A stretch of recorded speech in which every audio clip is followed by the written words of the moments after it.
Hello everybody, welcome to VOA Academy. This is your next lecture in your physics series. In this lecture, we will be continuing with the mirror formula. हमने अपने last video के अंदर sign conventions के बारे में पढ़ा था। हमने ये स्टडी किया था कि कैसे साइन कन्वेंशंस यूज़ किए जाते हैं मिरर फॉर्मूला के अंदर या मैग्नीफिकेशन के फॉर्मूला के अंदर, या अगर हमने कोई भी न्यूमेरिकल एस्पेक्ट देखना हो मिरर्स के रिलेटेड। तो साइन कन्वेंशंस क्या थे कि कोई भी अगर ऑब्जेक्ट एक पर्टिकुलर डिस्टेंस पे पड़ा है और उसके रिस्पेक्टिव में एक इमेज अगर हमारे पास बन रही है, तो हम ये देखना चाहते थे कि जब हमें इन चीज़ों को, इन डिस्टेंसेस को जब हमने फॉर्मूला के अंदर सब्स्टिट्यूट करना है, तो क्या हम उसे पॉजिटिव लेकर चलेंगे या नेगेटिव लेकर चलेंगे। It has nothing to do with the distance, क्योंकि डिस्टेंस तो हमेशा पॉजिटिव ही होता है। ये एक साइन कन्वेंशंस हैं जो हमारे फॉर्मूला को सेटिस्फाई करते हैं, जो हमें अच्छे और ठीक रिजल्ट्स देते हैं। ठीक है, तो मैं एक बार एक ब्रीफ रिवीजन दे देती हूँ अपने लास्ट टॉपिक का, जो कि प्रीवियस वीडियो में से है। अगर आप लोग उसे और भी डिटेल में स्टडी करना चाहते हैं तो आप वीडियो पिछली देख सकते हैं। तो साइन कन्वेंशंस में हमने जनरली ये स्टडी किया था कि हम कौन से डिस्टेंस को पॉजिटिव लेंगे और कौन से डिस्टेंस को हम नेगेटिव लेंगे। तो जो आपका ऑब्जेक्ट डिस्टेंस है, जो आपका ऑब्जेक्ट डिस्टेंस होगा वो हमेशा ही नेगेटिव लिया जाएगा। ऑब्जेक्ट डिस्टेंस को सिंबॉलिकली लिखा जाता है सिंबल u से। ऑब्जेक्ट डिस्टेंस को सिंबॉलिकली u से रिप्रेजेंट किया जाता है और ऑब्जेक्ट डिस्टेंस हमेशा नेगेटिव होता है। Then comes image distance. Image distance, अब जो इमेज का डिस्टेंस है वो वेरी करता है अकॉर्डिंगली कि जो आपकी इमेज बनी है वो रियल इमेज बनी है या वर्चुअल इमेज बनी है। उसके बेसिस पे हमें ये चेक करना पड़ता है कि हम जो अपना इमेज का डिस्टेंस है उसे हम पॉजिटिव लेंगे या नेगेटिव लेंगे। अगर आप इसके न्यूमेरिकल्स को, जब हम इसके न्यूमेरिकल्स को स्टडी करेंगे तो आपको ये भी पता चलेगा कि इमेज डिस्टेंस भी एक देखने का तरीका होता है। जैसे अगर हमने फॉर्मूला का यूज़ कर कर मान लो इमेज डिस्टेंस निकाला, तो सिर्फ ये चेक करने पर कि वो इमेज डिस्टेंस पॉजिटिव आया है या नेगेटिव, हम ये डिटरमाइन कर सकते हैं कि हमारी इमेज रियल बनी थी या वर्चुअल बनी थी। इट इज़ दैट सिंपल, और ये इतना ज़्यादा इम्पॉर्टेंट भी है आपके लिए, क्योंकि हो सकता है आपको इसके रिलेटेड कुछ ऐसा न्यूमेरिकल भी आए जिसमें आपसे ये पूछा जाए कि ऑब्जेक्ट इस डिस्टेंस पे पड़ा है, ये वाला मिरर है, इसकी फोकल लेंथ इतनी है, हमें बताओ कि इसकी इमेज रियल बनेगी या वर्चुअल। तो उसके लिए आपको क्या करना है, आप कोई रे डायग्राम नहीं बनाओगे। ठीक है, आप समझ रहे हो। आपको क्या करना है, सिंपल आप एक फॉर्मूला का यूज़ करोगे, मैं आपको मिरर फॉर्मूला भी बताऊंगी। उसके अंदर आप इमेज का, आप सॉरी ऑब्जेक्ट का डिस्टेंस और फोकल लेंथ उसमें पुट करोगे। आप सिंपली ये चेक करोगे कि जो आपका इमेज का डिस्टेंस है वो पॉजिटिव आ रहा है या नेगेटिव आ रहा है। ठीक है, और उसके बेसिस पे आप डिसाइड कर पाओगे कि ये इमेज रियल बनी थी या वर्चुअल बनी थी। Okay, now what you see, अगर जो आपकी इमेज होगी वो रियल होएगी, तो रियल इमेज क्या बनती है, जिस साइड पे ऑब्जेक्ट होता है उसी साइड पे रियल इमेज बनती है। तो जैसे ऑब्जेक्ट का डिस्टेंस नेगेटिव है तो रियल इमेज का डिस्टेंस भी नेगेटिव ही होगा। ओके, एंड अगर इमेज क्या बनी, वर्चुअल इमेज बनी, तो वर्चुअल इमेज किस साइड पे बनती है, वर्चुअल इमेज ऑपोजिट साइड पे बनती है। ठीक है, जिस साइड पे ऑब्जेक्ट होता है उसके एग्जैक्टली ऑपोजिट साइड पे हमारी वर्चुअल इमेज बनती है। तो वर्चुअल इमेज इन दोनों के कॉरेस्पॉन्डिंग ऑपोजिट होगी और उसका साइन कन्वेंशन पॉजिटिव होगा। ओके, अगर इमेज डिस्टेंस में, अगर इमेज रियल है तो इसका साइन कन्वेंशन नेगेटिव होगा, और अगर वो वर्चुअल है तो उसका साइन कन्वेंशन पॉजिटिव होगा। और जो इमेज डिस्टेंस है इसे सिंबॉलिकली v से रिप्रेजेंट किया जाता है। इमेज डिस्टेंस को सिंबॉलिकली v से रिप्रेजेंट किया जाता है। अब नेक्स्ट होता है फोकल लेंथ, कि अब फोकल लेंथ पॉजिटिव होगी या नेगेटिव होगी। अब फोकल लेंथ का पॉजिटिव होना और नेगेटिव होना किस पे डिपेंड करता है कि हम कौन सा मिरर ले रहे हैं, हम कौन सा मिरर कंसिडरेशन के अंदर ले रहे हैं, उसके ऊपर डिपेंड करेगा कि आपकी फोकल लेंथ क्या होगी, पॉजिटिव होगी या नेगेटिव होगी। तो अगर आपकी फोकल लेंथ क्या हुई, कनकेव हुई, सॉरी अगर आपका मिरर जो हुआ वो कनकेव मिरर हुआ, तो कनकेव मिरर की फोकल लेंथ होती है नेगेटिव, और अगर आपका मिरर कैसा हुआ, कन्वेक्स मिरर हुआ, तो उसकी फोकल लेंथ होगी आपकी positive. This is simple. Okay, ये आपकी एक समरी है आपकी सारे साइन कन्वेंशंस की। आपका जो ऑब्जेक्ट डिस्टेंस है वो हमेशा नेगेटिव होगा, उसका सिंबल होगा u।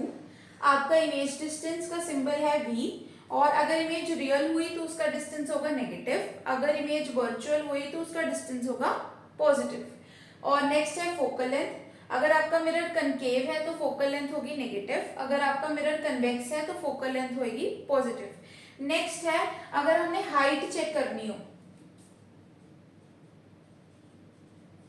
हाइट में भी दो केसेस बनते हैं, ऑब्जेक्ट की हाइट देखनी है या फिर इमेज की हाइट देखनी है।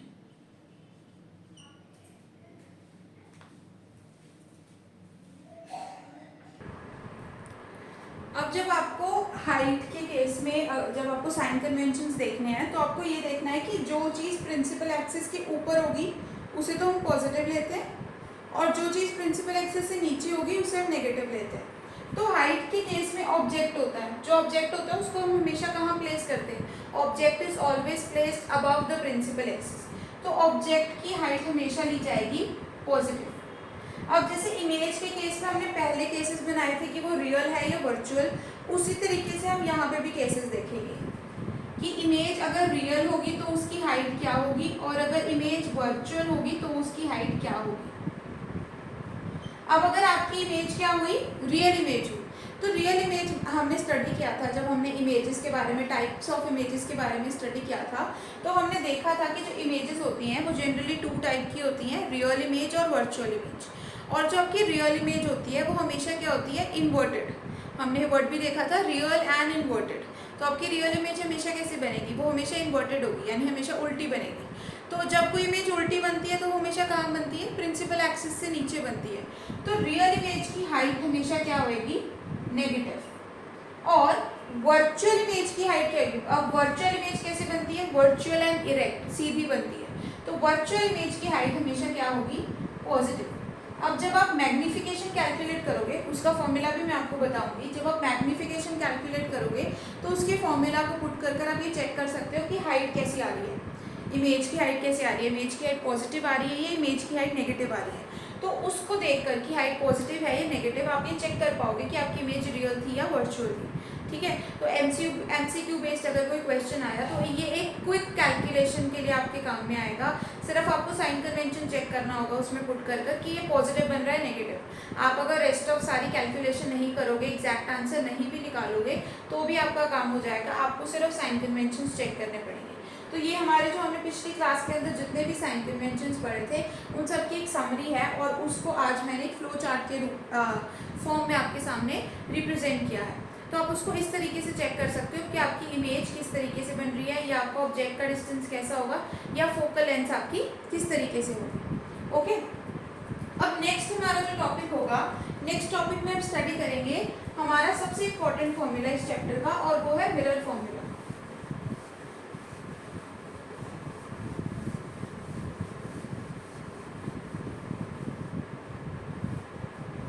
जो हमारा नेक्स्ट चीज़ है वो हमारा काफ़ी इम्पोर्टेंट है, हम स्टडी करेंगे मिरर फॉर्मूला के बारे में।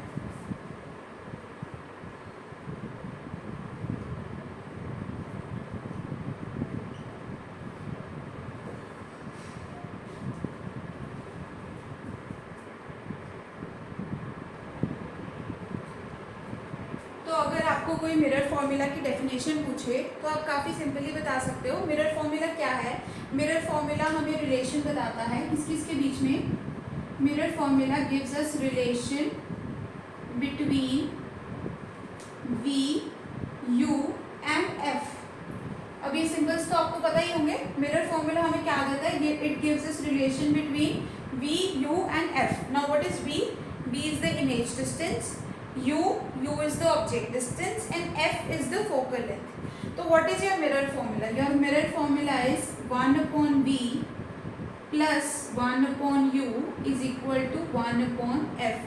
Now this is the most important formula. ये आपके चैप्टर का सबसे important formula है। अगर आपको मिरर से रिलेटेड अगर कोई भी न्यूमेरिकल आएगा तो मैक्सिमम चांसेस है, 99% चांसेस है कि आपको ये फॉर्मूला यूज में आएगा। Okay, so this is very important formula. अब हमने साइन कन्वेंशंस क्यों स्टडी किए थे, क्योंकि आप देख रहे हो यहाँ पे फॉर्मूला क्या है, 1 upon v plus 1 upon u is equal to 1 upon f।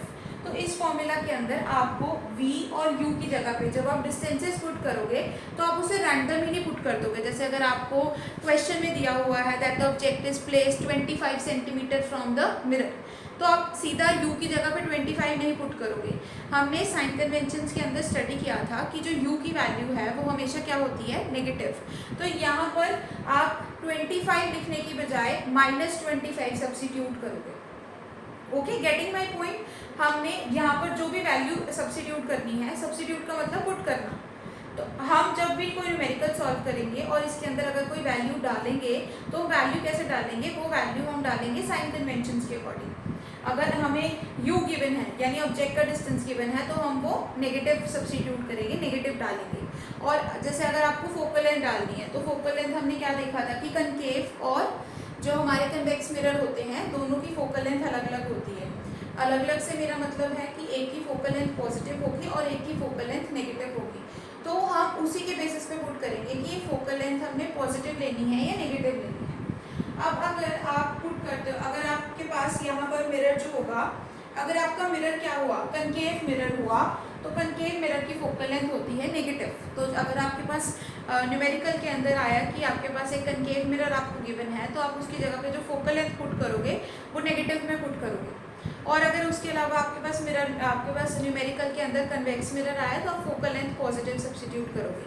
तो ये है इंपॉर्टेंस आपकी साइन कन्वेंशंस का, है ना। और अब जैसे मान लो आपको कोई न्यूमेरिकल आता है तो आप क्या करोगे, v और u की वैल्यू सब्स्टिट्यूट u और f की वैल्यू सब्स्टिट्यूट कर दोगे, v निकाल लोगे। अब मैंने आपको क्या बताया था कि आप सिर्फ v के साइन से बता पाओगे कि वो इमेज रियल थी या वर्चुअल थी। तो आप देख रहे हो वो v आप कहाँ से निकालोगे, आप इस फॉर्मूला का यूज़ करके आप v की वैल्यू निकाल लोगे। ओके, सो ये फॉर्मूला तो इम्पॉर्टेंट है ही। इसके साथ एक और फॉर्मूला है जो काफ़ी इंपॉर्टेंट है, हम उसे भी स्टडी कर लेते हैं और फिर हम इनके रिलेटेड कुछ न्यूमेरिकल स्टडी करेंगे। तो जो हमारा नेक्स्ट फॉर्मूला है जो इससे भी ज़्यादा या इसकी इक्वल ही इंपॉर्टेंस रखता है वो है मैग्नीफिकेशन का फॉर्मूला। अब मैग्नीफिकेशन का फॉर्मूला क्या है,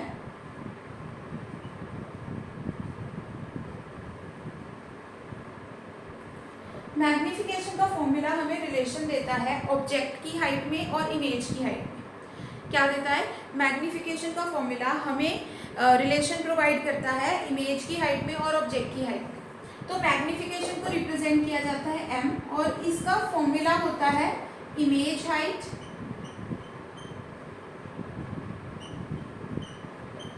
डिवाइडेड बाय ऑब्जेक्ट हाइट। अब इमेज की हाइट क्या होगी, h डैश, और ऑब्जेक्ट की हाइट क्या होगी, h।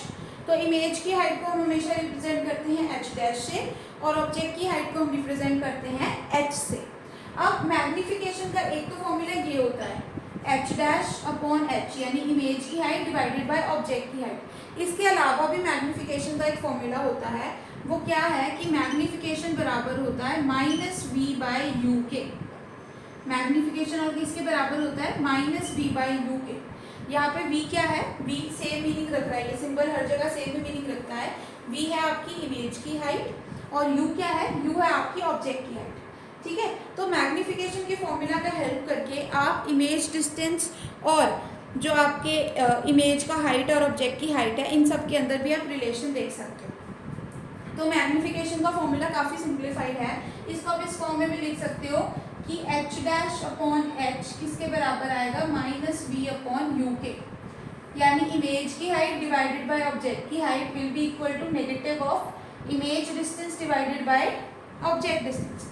This is very simple. ठीक है, तो अब हमने फॉर्मूलाज तो स्टडी कर लिए हैं, तो फॉर्मूलाज के साथ साथ studying numerical is also very important. तो अब हम एक न्यूमेरिकल लेंगे, वो न्यूमेरिकल मैं एनसीईआरटी के बुक से पिक कर रही हूँ। हम सबसे पहले उसकी स्टेटमेंट लिख लेते हैं and then we will solve कि हमारा आंसर क्या है, जिसमें आप हर एक तरीके का फॉर्मूला का यूजेस देख लोगे। तो आपका न्यूमेरिकल है, क्वेश्चन है अ convex mirror used for rear view on an automobile. A convex mirror used as rear view mirror has radius equal equal to 3 meters. If bus is located at 5 meter from the mirror, if bus is located at 5 meter from mirror, find out image distance, image height and size. Find the position, nature and size of image. ये काफी simple question है और इसमें हर एक तरीके का formula use में आ जाएगा। अब हम ये न्यूमेरिकल सॉल्व करते हैं। हम सबसे पहले नोट डाउन करेंगे कि यहाँ पे गिवन हमें क्या क्या है। तो यहाँ पे हमें गिवन क्या है कि एक कन्वेक्स मिरर है। सबसे पहले आपको नोट करना है ये मिरर कौन सा है, कन्वेक्स मिरर है और उसकी रेडियस गिवन है। रेडियस कितनी गिवन है, 3 metres. If bus is located at 5 metre from the mirror, अब बस हमारे लिए यहाँ पे क्या होगी, ये बस हमारे लिए यहाँ पर बन जाएगी हमारा ऑब्जेक्ट, और वो हमारा ऑब्जेक्ट कहाँ पे लोकेटेड है, 5 मीटर पे। कहाँ से, मिरर से। ठीक है, तो हमें निकालनी है इमेज की पोजीशन, नेचर और साइज। तो सबसे पहले कन्वेक्स मिरर है, तो कन्वेक्स मिरर की फोकल लेंथ क्या होगी, पॉजिटिव या नेगेटिव, पॉजिटिव।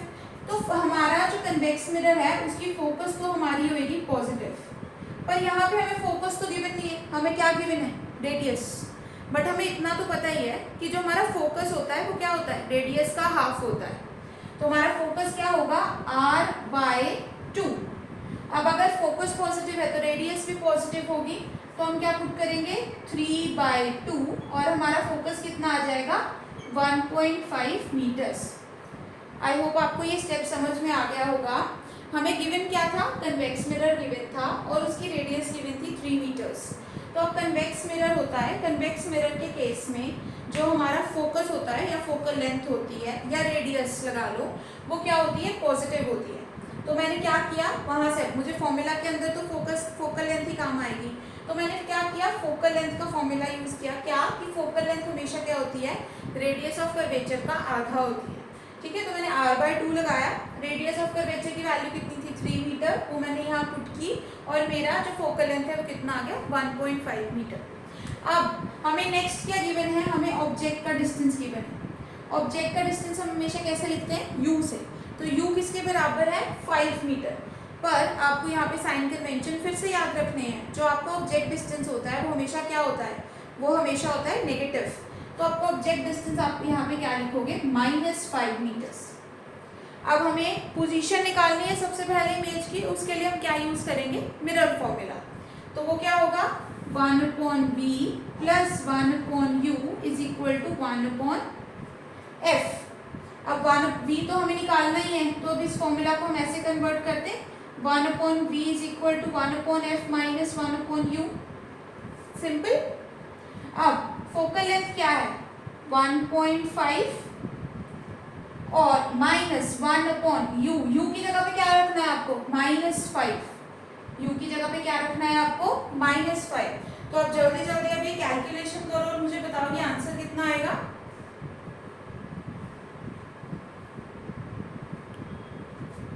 तो जब आप ये कैलकुलेशन करोगे तो आपके पास जो v की वैल्यू आएगी वो क्या आएगी, 1.15 मीटर्स। अब आप ये क्या देख रहे हो, आपके जो इमेज का डिस्टेंस है वो क्या आया, पॉजिटिव आया, नेगेटिव आया, पॉजिटिव आया। तो हमने क्या स्टडी किया था, जब कोई भी इमेज का डिस्टेंस पॉजिटिव आता है वो हमें इमेज हमेशा कैसी होती है, वो इमेज होती है वर्चुअल। तो हमने तो क्या निकाला था, पोजीशन निकाली थी। नेचर तो हमें खुद ही पता लग गया, पोजीशन से पता लग गया हमें। पोजीशन क्या थी, पॉजिटिव आई। अगर इमेज डिस्टेंस पॉजिटिव तो नेचर क्या होता है, वर्चुअल। और वर्चुअल इमेज हमेशा कैसी होती है, वर्चुअल एंड इरेक्ट। तो ये इमेज कैसी हुई, वर्चुअल एंड इरेक्ट। अब नेक्स्ट है, हमने ये चेक करना है कि इसकी हाइट कितनी होगी, साइज कितना है। तो साइज के लिए हम क्या यूज करेंगे, मैग्निफिकेशन। अब हमारे पास ऑब्जेक्ट की तो कोई हाइट गिवन नहीं है, तो मैग्निफिकेशन का हम दूसरा फॉर्मूला यूज करेंगे, क्या, -v/2 u। v की जगह पे आप क्या पुट कर दोगे, माइनस का sign as it is, v तो पॉजिटिव आया आपका, 1.15 पुट करोगे और u की जगह पे क्या पुट कर दोगे, -5। तो u की जगह पे आप क्या पुट कर दोगे, -5। आप इसकी कैलकुलेशन कीजिए। जब आप इसे कैलकुलेट करोगे तो इसकी वैल्यू कुछ आएगी 0.23। अब मेरी बात ये हमेशा याद रखो, जब भी आपकी जो मैग्निफिकेशन है वो क्या आती है, 1 से कम आती है। अगर आपकी मैग्निफिकेशन क्या है, 1 से अगर आपकी मैग्निफिकेशन कम आती है तो इसका मतलब आपकी जो इमेज है वो ऑब्जेक्ट से छोटी है। जो आपकी इमेज है वो क्या है, ऑब्जेक्ट से छोटी है। तो अब ये जो इमेज बनेगी वर्चुअल होगी, इरेक्ट होगी और क्या होगी, डिमिनिश्ड होगी। क्या होगी, डिमिनिश्ड होगी। तो क्या आपको समझ में आया इस वीडियो के अंदर कि कैसे आप मिरर फॉर्मूला और मैग्निफिकेशन को यूज़ कर सकते हो, इनके फॉर्मूलाज क्या हैं, साइन कन्वेंशंस आपके लिए कैसे इंपॉर्टेंट है। आई होप आपको ये सब चीज़ें समझ में आई हों। So thank you for this lecture.